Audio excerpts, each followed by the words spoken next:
सरकटा भूत। बहुत समय पहले की बात है।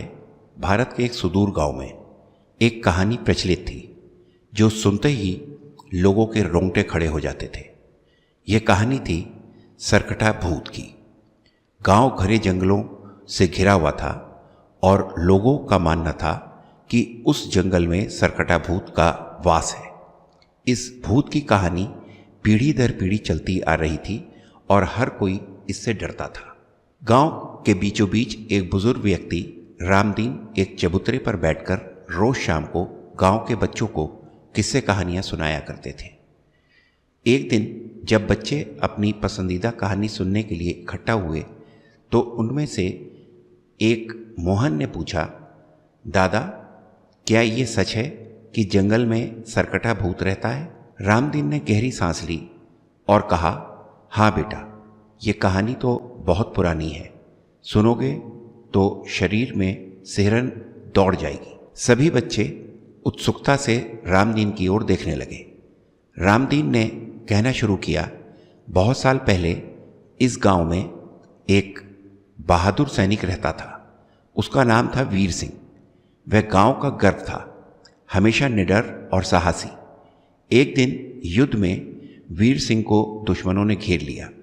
उन्होंने उसकी जान तो नहीं ली पर उसका सिर धड़ से अलग कर दिया।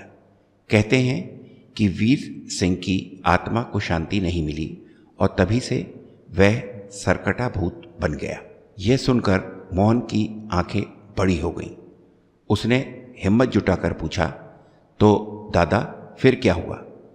रामदीन ने आवाज को और गहरी बनाते हुए कहा, लोगों का कहना है कि वीर सिंह का भूत आज भी अपने सिर की तलाश में भटक रहा है। रात होते ही वह जंगल में निकल पड़ता है और जो भी उसकी राह में आता है उसे मार डालता है। कहते हैं अगर किसी ने उसका सिर ढूंढकर उसे लौटा दिया तो उसकी आत्मा को शांति मिल जाएगी। लेकिन यह काम बहुत खतरनाक है। अचानक पास में खड़े एक अन्य बच्चे सोहन ने थोड़ी सी हंसी के साथ कहा, यह सब झूठ है दादा, ऐसा कुछ नहीं होता। अगर वो भूत है तो अब तक किसी ने देखा क्यों नहीं? रामदीन ने सोहन की ओर देखा और गंभीरता से कहा, तुम्हें हंसी आ रही है, पर मैंने खुद उसे देखा है। ये बात सालों पुरानी है। जब मैं जवान था, एक रात जब मैं जंगल के रास्ते से लौट रहा था तो मैंने उसे देखा। उसने सफ़ेद कपड़े पहने हुए थे और सबसे भयानक बात यह थी कि उसका सिर नहीं था। मैंने तुरंत वहां से भागने में ही भलाई समझी। सोहन अब थोड़ी चिंता में पड़ गया। वह सोचने लगा, क्या सच में ऐसा हो सकता है? इसी बीच गांव के सरपंच हरिप्रसाद वहां से गुजर रहे थे। उन्होंने रामदीन की बातें सुनी और बोले, रामदीन, तुम बच्चों को बेवजह डराते हो। ये सब अंधविश्वास है, कोई सरकटा भूत नहीं होता।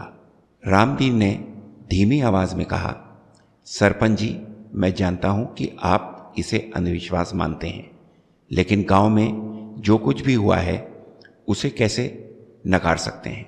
सरपंच ने कहा, अगर सच में कोई भूत है तो मैं खुद जंगल में जाऊंगा और उसकी सच्चाई जानकर आऊंगा। गांव वालों में सरपंच की बात फैल गई।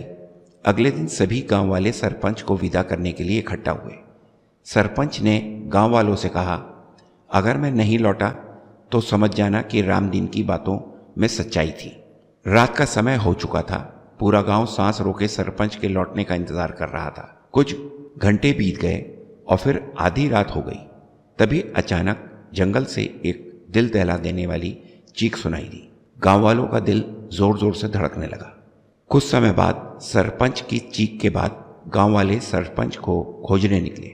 जंगल के किनारे पहुंचे तो उन्होंने देखा कि सरपंच की लाश पड़ी थी और उसका सिर गायब था। सभी गांव वाले हैरान और डर गए।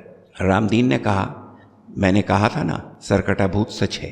अब कोई संदेह नहीं रह गया। उस दिन के बाद गांव वाले जंगल की ओर जाने से कतराने लगे। सरपंच की मौत ने सबको ये यकीन दिला दिया था कि सरकटा भूत की कहानी सिर्फ एक कहानी नहीं बल्कि कड़वी सच्चाई है। रामदीन के कहे शब्द सच साबित हुए थे और गांव में सरकटा भूत का खौफ और भी बढ़ गया। कोई नहीं जानता था कि भूत की आत्मा को शांति कैसे मिलेगी, पर एक बात सबको साफ थी, उस भूत का सामना करने की हिम्मत अब कोई नहीं करेगा। गांव में आज भी रात के समय जब हवा की हल्की सरसराहट सुनाई देती है तो लोग कहते हैं कि वह सरकटा भूत ही है जो अपने सिर की तलाश में भटक रहा है। दोस्तों, उम्मीद करता हूं आपको हमारी कहानी पसंद आई होगी। कहानी पसंद आई हो तो वीडियो को लाइक करें, चैनल पर नए हैं तो चैनल को सब्सक्राइब करें, नोटिफिकेशन बेल दबाना ना भूलें और ऑल को प्रेस करें ताकि अगले वीडियो की अपडेट आपको सबसे पहले मिले। धन्यवाद।